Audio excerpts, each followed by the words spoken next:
Kelompok kriminal bersenjata, KKB, Organisasi Papua Merdeka, OPM, kembali berulah, dengan melakukan penembakan ke pesawat yang ditumpangi oleh Bupati Puncak Jaya.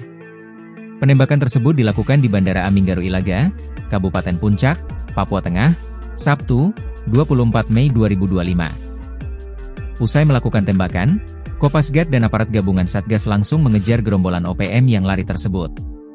Dikutip dari Tribun Papua, pesawat Revan Global Transport dengan seri C208B PKRVO ditembak saat mendarat di Bandara Aminggaru Ilaga. Informasi dihimpun tribun-papua.com, arah tembakan diduga berasal dari kompleks kantor Kampung Aminggaru. Beruntung tembakan sebanyak satu kali itu tidak mengenai badan pesawat. Kini, aparat keamanan masih melakukan penyelidikan serta memburu pelaku.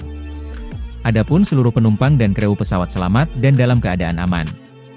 Pesawat Revan sebelumnya terbang dari Bandara Sentani, Jayapura menuju Kabupaten Puncak.